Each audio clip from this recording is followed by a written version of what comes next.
ಶುಕ್ರವಾರ ಬೇರೆ ಸೆಕ್ಷನ್ನಲ್ಲಿ ಪಾಠ ಮಾಡುವಾಗ ಮತ್ತೆ ಕಿರಿಕಾಗಿದೆ. ಕ್ಲಾಸ್ಗೆ ಪ್ರಿನ್ಸಿಪಲ್ ಜೊತೆ ಆಗಮಿಸಿದಂತ ವಿದ್ಯಾರ್ಥಿನಿ ಕಿರಿಕ್ ಮಾಡಿದ್ದಾರೆ. ಕೊನೆಗೂ ನೀವು ಹುದ್ದೆಗೆ ರಾಜೀನಾಮೆ ನೀಡಿ ಅಂತ ಪ್ರಿನ್ಸಿಪಲ್ ಹೇಳ್ತಾರಂತೆ. ಅಷ್ಟೇ ಅಲ್ಲದೆ ಬಲವಂತವಾಗಿ ರಾಜೀನಾಮೆಯನ್ನ ಬರೆಸಿದ್ದಾರೆ ಕಾಲೇಜು. ಬೇರೆ ಕಾಲೇಜ್ನಲ್ಲಿ ನಮ್ಮ ಮಗಳು ಓದ್ತಿರೋದ್ರಿಂದ ಕಂಗಾಲಾಗ್ಬಿಟ್ಟಿದ್ದಾರೆ ಲೆಕ್ಚರರ್. ಸೆಲ್ಫಿ ವಿಡಿಯೋ ಮಾಡಿ ಈ ಕಂಪ್ಲೀಟ್ ಮಾಹಿತಿಯನ್ನ ಕೊಟ್ಟಿದ್ದಾರೆ. ಆರ್ವಿ ಕಾಲೇಜಿನಲ್ಲಾದಂತಹ ಘನಘೋರ ಅನ್ಯಾಯವನ್ನ ಬಿಚ್ಚಿಟ್ಟಿದ್ದಾರೆ ಉಪನ್ಯಾಸಕ. ಕನ್ನಡ ಅಂದ್ರೆ ಇಷ್ಟು ಕೀಳಾಗಿ ನೋಡ್ತೀರಾ ಅಂತ ಉಪನ್ಯಾಸಕ ಮಾತನಾಡಿದ್ದಾರೆ. ತನಗಾಗಿರುವಂತಹ ಅನ್ಯಾಯದ ಕುರಿತಂತೆ ಬಿಚ್ಚಿ ಮಾತನಾಡಿದರೆ ಮನಸ್ಸು ಬಿಚ್ಚಿ. ಯಾವ ಕನ್ನಡಿಗ ಯಾವ ಉಪನ್ಯಾಸಕರಿಗೂ ಕೂಡ ಇಂಥ ಸ್ಥಿತಿ ಬರಬಾರದು ಅಂತ ಮನವಿ ಮಾಡಿದ್ದಾರೆ.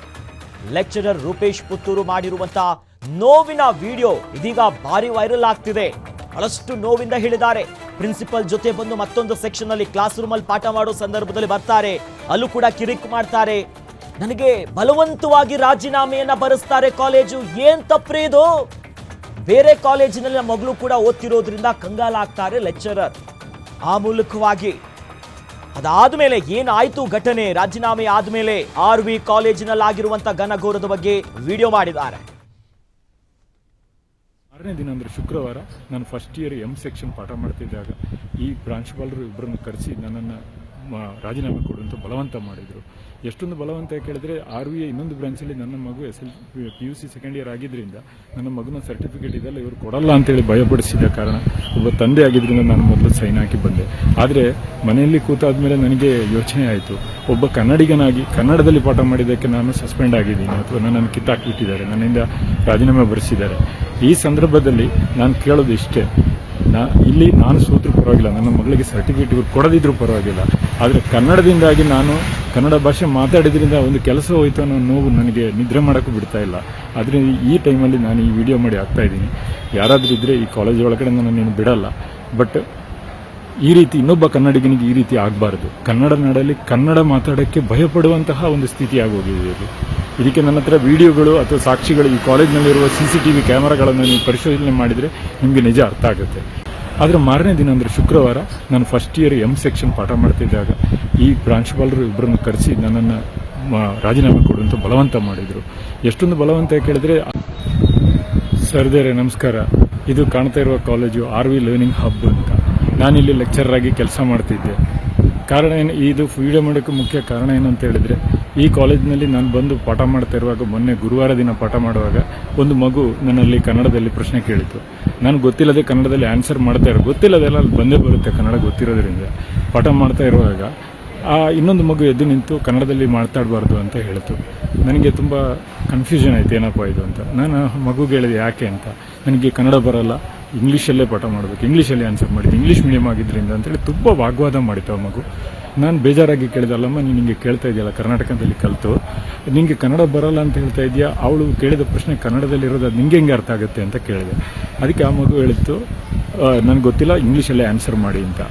ಆ ವಾಗ್ವಾದ ಮಧ್ಯದಲ್ಲಿ ನಾನು ಕೇಳಿದೆ, ಏನಮ್ಮ ನೀನೇನು ತಿಳ್ಕೊಂಡಿದ್ಯಾ, ಕನ್ನಡ ಅಂದರೆ ಒಂದು ಕ್ರಿಮಿನಲ್ ಲ್ಯಾಂಗ್ವೇಜ್ ಅಂತ ತಿಳ್ಕೊಂಡಿದ್ಯಾ, ಅದು ಈ ಮಣ್ಣಿನ ಲ್ಯಾಂಗ್ವೇಜ್ ಅಂತ ಆ ಮಗುಗೆ ನಾನು ಅರ್ಥ ಮಾಡಿಸೋಕ್ಕೆ ಸ್ವಲ್ಪ ಬೇಜಾರಲ್ಲಿ ಮಾತಾಡಿದೆ. ಯಾಕಂದರೆ ಬರೀ ರಾಸಾಯನಶಾಸ್ತ್ರ ಉಪನ್ಯಾಸಕ ಅಲ್ಲದೆ ನಾನೊಬ್ಬ ಕನ್ನಡ ಮಣ್ಣು ತಿಂದು ಬದುಕುವಂಥ ಒಂದು ಮನುಷ್ಯ ನಾನು. ಅದರಿಂದ ಆದರೆ 6ನೇ ದಿನ ಅಂದರೆ ಶುಕ್ರವಾರ ನಾನು ಫಸ್ಟ್ ಇಯರ್ ಎಂ ಸೆಕ್ಷನ್ ಪಾಠ ಮಾಡ್ತಿದ್ದಾಗ ಈ ಪ್ರಾಂಶುಪಾಲರು ಇಬ್ಬರನ್ನು ಕರೆಸಿ ನನ್ನನ್ನು ರಾಜೀನಾಮೆ ಕೊಡುವಂತ ಬಲವಂತ ಮಾಡಿದರು. ಎಷ್ಟೊಂದು ಬಲವಂತ ಕೇಳಿದ್ರೆ, ಆರ್ವಿ ಇನ್ನೊಂದು ಬ್ರಾಂಚಲ್ಲಿ ನನ್ನ ಮಗು PUC ಸೆಕೆಂಡ್ ಇಯರ್ ಆಗಿದ್ದರಿಂದ ನನ್ನ ಮಗುನ ಸರ್ಟಿಫಿಕೇಟ್ ಇದೆಲ್ಲ ಇವರು ಕೊಡಲ್ಲ ಅಂತೇಳಿ ಭಯಪಡಿಸಿದ ಕಾರಣ ಒಬ್ಬ ತಂದೆ ಆಗಿದ್ದರಿಂದ ನಾನು ಮೊದಲು ಸೈನ್ ಹಾಕಿ ಬಂದೆ. ಆದರೆ ಮನೆಯಲ್ಲಿ ಕೂತಾದ್ಮೇಲೆ ನನಗೆ ಯೋಚನೆ ಆಯಿತು, ಒಬ್ಬ ಕನ್ನಡಿಗನಾಗಿ ಕನ್ನಡದಲ್ಲಿ ಪಾಠ ಮಾಡಿದ್ದಕ್ಕೆ ನಾನು ಸಸ್ಪೆಂಡ್ ಆಗಿದ್ದೀನಿ ಅಥವಾ ನನ್ನನ್ನು ಕಿತ್ತಾಕ್ಬಿಟ್ಟಿದ್ದಾರೆ, ನನ್ನಿಂದ ರಾಜೀನಾಮೆ ಬರೆಸಿದ್ದಾರೆ.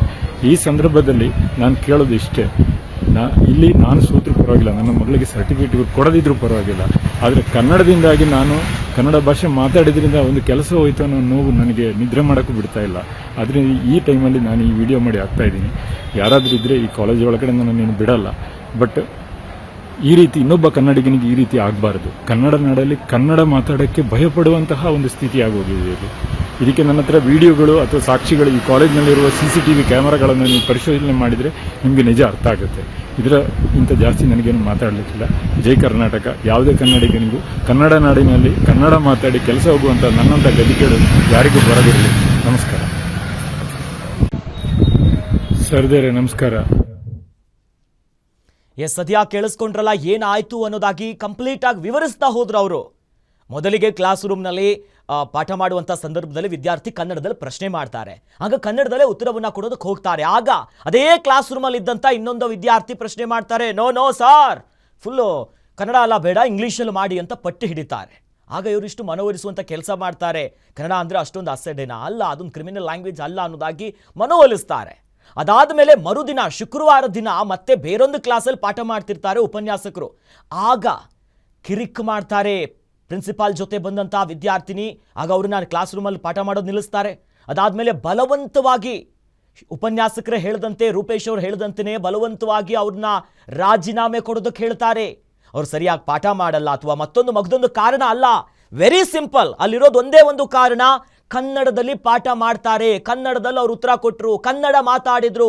ಕ್ಲಾಸ್ ರೂಮ್ ಒಳಗಡೆ ಒಬ್ಬ ಲೆಕ್ಚರರ್ ಕನ್ನಡದಲ್ಲಿ ಮಾತನಾಡ್ತಾರೆ ಅಂತೋದಾದ್ರೆ ಅವರಿಗೆ ರಾಜೀನಾಮೆಯನ್ನು ಕೊಡಿಸ್ತಾರಂತಾದ್ರೆ ಏನಾಗ್ತಿದೆ ರಾಜ್ಯದಲ್ಲಿ?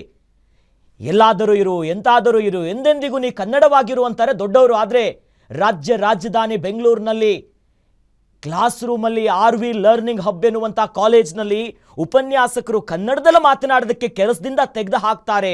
ಅವ್ರನ್ನ ಬಲವಂತವಾಗಿ ರಾಜೀನಾಮೆ ಕೊಡಿಸ್ತಾರೆ ಅಂತಂದರೆ ಎಲ್ಲಿಗೆ ಹೋಗಿ ಸಾಗ್ತಾ ಇದೆ?